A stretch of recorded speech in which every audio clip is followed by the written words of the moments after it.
자, 로마서 7장 말씀 같이 볼 텐데요. 6장까지는 두 갈래 길에서 우리가 하나님의 십자가를 붙들자, 또 예수님의 생명의 또 말씀을 붙들고 생명의 열매를 맺자 하는 그런 내용들을 살펴보았습니다. 이 로마서 7장은요, 바로 이 죄악과 우리가 하나가 될 수 있느냐 이 문제를 다루고 있어요. 그래서 이 7장의 제목은 제가 붙이기로 죄와 나를 동일시하지 말라가 제목이에요. 죄와 나를 동일시하지 말라. 우리는 흔히 그 오류에 빠질 수 있습니다. 잘못에 빠질 수 있습니다. 그래서 내가 죄라고 생각하고, 물론 죄인입니다. 하지만 예수님 안에서 새로워진 사람 더 이상 죄인이 아니잖아요. 의인이잖아요. 그런데도 죄를 지으면 죄 속에 매몰돼서 죄 가운데 헤어나오지 못하고 그렇게 죄 가운데 그냥 자기를 죄와 동일시하면서 그렇게 머물러 있을 때가 있거든요. 근데 그거 해방시켜 준 게 바로 예수 믿는 거예요. 다른 게 아니고. 그거에서 벗어나게 해줄 그 큰 문제, 가장 인간에게서 가장 심각한 문제, 거기서 벗어나게 해주려고 한 것이 바로 예수님인데, 여전히 예수 믿고 나서 그 가운데 파묻혀 있으면 안 되겠죠. 그래서 이 죄와 우리를 동일시해서는 안 됩니다. 죄를 우리 지을 수밖에 없는 존재, 얼마나 심각한 존재인지 7장에서 다 보여주고 있어요. 우리가 죄 가운데 나올 수 없는 존재다 하는 다 보여주고 있거든요. 하지만 죄와 우리는 하나가 아니다. 동일시할 수 없다. 이제 예수 그리스도 안에서 우리가 건짐을 받았다는 그 내용입니다. 자, 로마서 7장 말씀 보겠습니다. 1절부터 보면은요, 형제들아, 내가 법 아는 자들에게 말하노니 너희는 그 법이 사람이 살 동안만 그를 주관하는 줄 알지 못하느냐. 1절부터 이제 나오잖아요. 그 법은 사람이 살 동안에만 주장하잖아요. 죽으면 끝난단 말이에요. 그러니까 죄하고도 우리는 거기에 섞여 사는 것이 이제 완전 끝난 겁니다. 죄와 연관되어 있는 부분들이 다 끝나버린 거예요. 이미 결별이 된 거야. 2절 보면은 어떤 예를 드냐면, 남편과 이제 아내 얘기하는데, 남편 있는 여인이 그 남편 생전에는 법으로 그에게 매인바 되나, 만일 그 남편이 죽으면 남편의 법에서 벗어나잖아요. 완전히. 그렇죠? 남편하고 아내가 하나죠. 결혼했기 때문에 완전히 하나입니다. 분리할 수가 없는 거예요. 하나예요. 하지만 남편이 생전에, 근데 남편이 죽으면 어떻게 됩니까? 그러면 그 남편에 있어서 완전히 이제 자유하게 되는 거잖아요. 그렇죠? 이제 하나가 아니에요. 그냥 그 여인 하나만 남는 거죠. 그런데 우리는 그렇게 된 거예요, 이미. 죄와 우리 사이에 하나였어요. 예전에 결혼한 것처럼 그렇게 하나였는데, 죄가 이제 죽어버린 겁니다. 우리 속에 있는 죄가. 그래서 우리는 완전히 따로 나온 거야, 거기서. 분리가 돼버린 거예요. 결별된 겁니다. 죄하고는 완전히. 그런데 아직도 거기에 그냥 같이 파묻혀서 죄를 지을 수 있어요. 하지만 우리가 죄를 동일시하면서 그렇게 빠져나오지 못하는 거죠. 나는 죄야. 난 죄덩어리야. 그냥 나는 죄 가운데 갇혔어. 하고 못 나오는 거예요. 말이 안 되는 거죠. 이미 법적으로 끝나버렸는데. 3절 보면은, 그러므로 만일 그 남편 생전에 다른 남자에게 가면 음녀라. 갈 수가 없는 겁니다. 죄에서 사람이 전에는. 그러나 만일 그 남편이 죽으면 그 법에서 자유롭게 되나니 다른 남자에게 갈지라도 음녀가 되지 아니하느니라. 이거는 하나의 비유며 예죠. 남편과 아내의 예를 들어서 설명한 거죠. 여기 남편이 죽으면 이제 자유롭게 되는 거잖아요. 물론 뭐 슬픔은 있겠지만은 마찬가지입니다. 죄하고는 이제 죄와 같이 있을 때는 떠나갈 수가 없는 거예요. 거기에 묶여 버린 거죠. 떠나갈 능력도 없는 거고. 하지만 남편이 죽은 것 같이 죄가 죽으면, 죄가 우리 속에서 죽었거든요. 예수 그리스도와 함께 자유의 몸이 된 겁니다. 이 얼마나 할렐루야, 정말 기뻐할 일입니까? 4절, 그러므로 내 형제들아, 너희도 그리스도의 몸으로 말미암아 율법에 대하여 죽임을 당하였나. 여기 죽였다고 나오잖아요. 바로 율법에 대해서, 죄에 대해서 죽었다. 이는 다른 이곧 죽은 자 가운데서 살아나신 이에게 가서 우리가 하나님을 위하여 열매를 맺게 하려 함이라. 그러니까 순서가 이렇게 된 겁니다. 죄에 대해서, 율법에 대해서 완전히 죽었고, 이제는 죽은 자 가운데서 다시 살아나신 이 누구입니까? 바로 예수 그리스도, 예수님에게로 가서 우리가 하나님을 위해서 열매를 맺는 삶으로 그렇게 우리가 바뀌어진 거죠. 나온 겁니다. 예전에 있던 사람에게서 죽고 완전히 나온 거야. 사실은 뭐 새 결혼을 한 거죠. 예수님과 죄하고 이별을 하고 사별을 하고, 죄하고 사별하고, 예수님하고 새로 결혼했다 이렇게 생각하면 되는 거예요. 5절 우리가 육신에 있을 때에는 율법으로 말미암는 죄의 정욕이 우리 지체 중에 역사하여 우리로 사망을 위하여 열매를 맺게 하였더니 그 전의 모습을 이제 묘사하고 있는 거예요. 죄의 정욕이 우리를 멸망하게 했다. 이제는 우리가 얽매였던 것에 대하여 죽었으므로 죽었어요. 끝났습니다. 율법에서 벗어났으니 이러므로 우리가 영의 새로운 것으로 섬길 것이요 율법 조문의 묵은 것으로 아니할지니라. 이제 예전에는 율법 조문으로 살던 시대입니다. 예수 믿기 전에는 이거 이렇게 하면 돼, 그렇게 하면 안 돼. 그렇게 이제 거기에 따라서만 살았잖아요. 근데 이제 어떻게 바뀐 겁니까?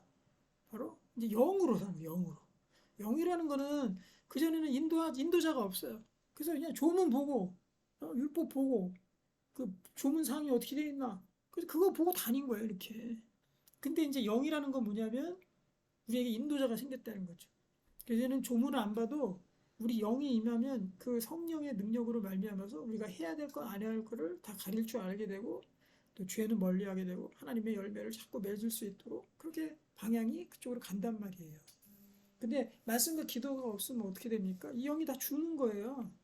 그러니까 인도를 못 받는 거죠. 레이더가 꺼진 겁니다. 안테나가 다 꺼져버린 거예요. 하나님과 영의 통신이 두절돼 버린 거잖아요. 그래서 우리는 이제 율법 조문이 아니라 영으로. 비유하면 그런 것도 되는 것 같아요. 예전에 내비게이션 없었을 때 차 타고 가려 그러면요. 지도 보고 갔거든요. 지도. 그게 옛날에 율법 조문에서 살았던 거하고 똑같은 겁니다. 지도 보면서 지도 보고 여긴가 저긴가 계속 가고 가다 모르면 사람한테 물어서 가고 이렇게 갈 수밖에 없었어요. 하지만 내비게이션에서 요새는 척척척 인도를 해주잖아요. 그게 바로 하나님의 영이란 말이에요. 조문 안 봐도 그냥 그 길 따라서 가면 우리가 쭉 갈 수 있는 겁니다.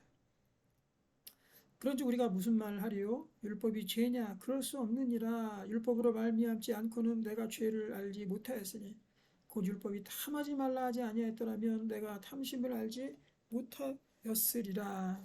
그렇다고 율법을 죄와 또 동일시해서는 안 됩니다. 율법은 죄를 알려주는 것, 그 역할을 한 거거든요. 우리가 알 수 있도록. 너 이렇게 하면 죽는다.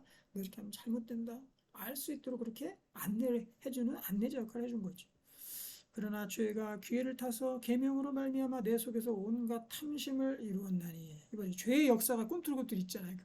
기회를 타서. 이는 율법이 없으면 죄가 죽은 것임이라. 전에 율법을 깨닫지 못했을 때에는 내가 살았더니 계명의 이름에 죄는 살아나고 나는 죽었도다. 율법이 없었을 때는요 깨닫지 못하고 이게 심각한 줄도 몰랐어요. 그렇게 그냥 산 거예요. 그렇게 그냥 사는 것처럼 알았는데 야 이제 율법이 와서 너 그거 죽을 짓이야. 넌 그건 심각한 사형에 해당하는 죄야. 하고 딱 지적을 해주는 거예요. 율법은 지적을 하는 겁니다. 그런데 그것 때문에 우리가 살아날 수 있습니까? 없죠. 죄 때문에 이제 죽는 겁니다. 하나님의 심판에서 피할 길이 없고 나는 죽었도다 이렇게 돼 있잖아요. 율법이 그 역할을 해주는 거죠. 10절 생명에 이르게 할 그 계명이 내게 대하여 도리어 사망에 이르게 하는 것이 되어버린 거죠. 죄가 기회를 타서 계명으로 말미암아 나를 속이고 그것으로 나를 죽였는지라. 여기 보면은 자 오늘의 제목이 죄와 나를 동일시하지 말라고 했어요. 근데 여기 보면은 죄가 기회를 타서 나를 속이고 나를 죽였다. 죄와 나를 분리해서 이렇게 얘기하잖아요. 여기서 성경에서 죄와 나를 분리해서 얘기합니다. 그러니까 우리는 내 속에 죄를 지었다고 해서 나를 책망한단 말이에요. 막 나를 책망하고 내가 주일 놈이야. 나는 왜 이렇게 살지? 나는 왜 하나님께 이렇게 못 나가지 못할까? 그래서 죄와 자기가 하나가 돼버리는 거죠. 그렇게 하지 말라는 거예요. 분명히 죄가 나를 속이고 그것으로 나를 죽여. 죄가 나를 죽인 죄가 나를 속인 거야. 죄 때문에. 하나님의 자녀인 나는 소중한 존재입니다. 이러보건대 율법은 거룩하고 계명도 거룩하고 이러며 선하도다. 그런즉 선한 것이 내게 사망이 되었느냐? 그럴 수 없느니라. 오직 죄가 죄로 드러나기 위하여 선한 그것으로 말미암아 나를 죽게 만들었으니. 그러니까 죄를 드러내게 해주는 것뿐입니다. 계명으로 말미암아 죄로 심히 죄되게 하려 합니다. 이것이 죄라는 것을 확실하게 알려주는 거죠. 계명. 우리가 율법은 신령한 줄 알거니와 나는 육신에 속하여 죄 아래 팔렸도다. 여기 보면 죄 아래 내가 팔렸다 그러잖아. 이것도 나하고 죄하고 동일시하지 말라는 겁니다. 내가 행하는 것을 내가 알지 못함을 곧 내가 원하는 것은 행하지 아니하고 도리어 미워하는 것을 행함이라. 이런 적 많죠? 나 이렇게 살고 싶은데 내 속에 죄가 그거를 용납을 안 하고 자꾸 이상한 길로만 나를 가게 만들고 이럴 때 너무나도 많지 않습니까? 나는 정말 거룩하게 살고 싶은데 이런 짓을 안 하고 싶은데 그렇게 할 수밖에 없는. 근데 그것의 원인이 내가 아니라 죄가 원인이라는 거예요. 죄가. 만일 내가 원하지 아니하는 그것을 행하면 내가 이로써 율법이 선한 것을 시인하노니 이제는 그것을 행하는 자가 내가 아니요 내 속에 거하는 죄니라. 17절 말씀에서 딱 선언합니다. 그것을 행하는 자는 내가 아니고 내 속에 거하는 죄니라. 그래서 나부터 바꿔야 돼. 나부터. 그 다음에 다른 사람. 두 개 다 해야 됩니다. 하나만 해서도 안 돼요. 나부터 어떤 거? 내가 죄를 짓고 죄 가운데 있을 때 자기를 책망하지 말고 자기를 비하하지 말고 그리고 자괴감에 휩싸여서 나오지 못하게 하지 말고 또 하나님과 나를 분리시키지 말고 그렇죠? 내 속에 거하는 죄다. 내 속에 이렇게 죄가 거하는구나 하고 죄에 대해서 죄가 나를 쓰러뜨리는 것이 바로 죄라는 거 그것을 알아야 되는 거죠. 다른 사람도 마찬가지예요. 다른 사람도 죄가 그 사람에게서 막 나오겠죠. 나도 그런데 그러면은 저 사람의 속에 거하는 죄가 있구나. 이건 우리가 알아야 돼. 그냥 그 사람하고 죄를 동일시해서 너도 죄하고 똘똘 뭉친 하나인 죄와 한 패거린 너야 하고 욕하는 그런 게 아니라 그 사람도 동일하게 저 속에 죄가 역사하는구나. 죄의 근본 뿌리는 사탄 마귀잖아요. 그러니까 죄가 역사하는구나. 그래서 다 너나 나나 다 피장파장 마찬가지입니다. 나도 못하고 너도 못하고 우리 속에 죄 속에 갇혀가지고 둘 다 허우적허우적 되면서 나오지도 못하는 게 바로 우리의 모습이다 라는 걸 알아야 되겠죠. 18절 곧 내 육신에 선한 것이 거하지 아니하는 줄을 아노니 원함은 내게 있으나 선을 행하는 것은 없노라. 내가 원하는 바 선은 행하지 아니하고 도리어 원하지 아니하는 바 악을 행하는도다. 이럴 때 얼마나 많습니까? 근데 예수 믿기 전에 이거조차 인식도 못하죠. 이거 탁 깨워주는 게 바로 예수님이에요. 만일 내가 원하지 아니하는 그것을 하면 이를 행하는 자는 내가 아니요 내 속에 거하는 죄냐. 두 번째 나오죠. 17절에 이어서 20절에도 그것을 행하는 자는 내가 아니요 내 속에 거하는 죄다. 죄다. 분명히 알아야 돼. 그러므로 내가 한 법을 깨달았느니 곧 선을 행하기 원하는 나에게 악이 함께 있는 것이로다. 내 속사람으로는 하나님의 법을 즐거워하되 그렇죠? 근데 내 지체 속에서 한 다른 법이 내 마음의 법과 싸워 내 지체 속에 있는 죄의 법으로 나를 사로잡는 것을 보는도다. 얼마나 이 죄의 상황이 심각한 상황입니까? 도저히 나올 수 있는 그 건덕지가 희망이 없잖아요. 그러니까 예수 믿는 사람들은요 자기는 인식 못하지만 정말 죄 속에 파묻혀가지고 그냥 온통 진흙탕 뒤집어 쓰고 돼지 우리 같은 데서 같이 돼지들이랑 휩쓸려가지고 그렇게 살아가는 거예요. 근데 그 자신을 모르죠. 왜냐면 다 진흙 뒤집어 쓰고 있으니까 원래 그렇게 생긴 줄 알고 서로. 그런데 데려다가 씻겨가지고 새 옷 입혀놓으면 예수님의 예복으로 새 옷 딱 입혀놓으면 그때 알죠. 내가 저렇게 더러운 곳에 들어가서 허우적대고 있었구나. 그것이 바로 죄구나. 나를 애워싸서 나를 사로잡아서 나를 죽였구나. 이렇게 알게 되는 겁니다. 그래서 이제 우리의 태도가 그다음부터 중요하겠죠. 이제 처음에 나왔던 것, 7장에 나왔던 것처럼 이제는 율법 조문으로 사는 것이 아니라 하나님의 영으로 사는 거야. 하나님의 영으로. 내비게이션 키. 오라 나는 곤고한 사람이로다. 이 사망의 몸에서 누가 나를 건져내랴. 여기 막 오호라 이런 뭐 옛날 예적 표현이지만 이런 거까지 썼어요. 사도 바울이 이걸 쓰면서 나는 곤고한 사람이다. 이 사망의 몸에서 누가 날 건져낼까. 우리 주 예수 그리스도로 말미암아 하나님께 감사하리로다. 그런즉 내 자신이 마음으로는 하나님의 법을 육신으로는 죄의 법을 섬기노라. 이렇게 하면서 7장 끝납니다. 7장만 딱 읽고 끝나버리면 암울 그 자체잖아. 절망, 암울, 죽음, 죄 그 자체로 그냥 끝나버립니다. 마음으로는 하나님의 법, 육신으로는 죄의 법. 이런 게 세상에 어디 있어요? 육신 도저히 안 돼.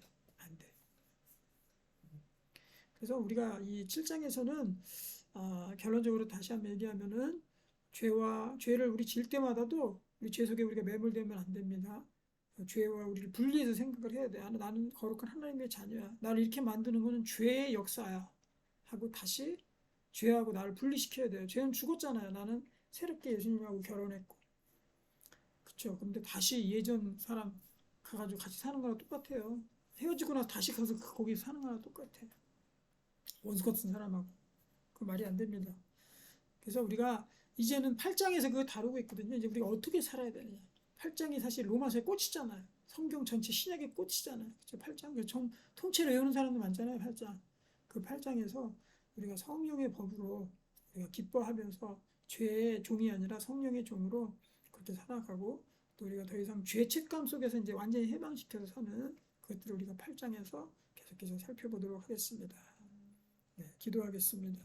하나님 아버지, 죄 속에 거하는 이 정말로 이 심각한 상황 속에 있는 것은 우리의 모두의 정말 다름없는 그러한 처지입니다. 아버지, 이러한 처지 속에서 우리를 꺼내주시고 그 구렁텅이 속에서 건져주신 예수 그리스도의 은혜에 우리가 늘 감사하며 살아가게 도와주시고 죄와 하나가 되어서 착각 속에 살아가지 않게 하시고 나를 이렇게 넘어뜨리는 것 죄다 하는 것들 우리가 꼭 인식하고 하나님의 자녀로 귀한 자녀다. 나는 하나님의 귀한 자녀다 하며 살아갈 수 있도록 주께서 인도해 주시옵소서. 예수님의 이름으로 기도하옵나이다. 아멘. 우리 시간 같이 기도하겠습니다. 내가 기도해야 될 것들 그리고 내가 죄악 가운데서 하나님께서 또한 건져주시도록 또 주님의 은혜 가운데 늘 하나님의 은혜로 같이 기도했으면 좋겠습니다.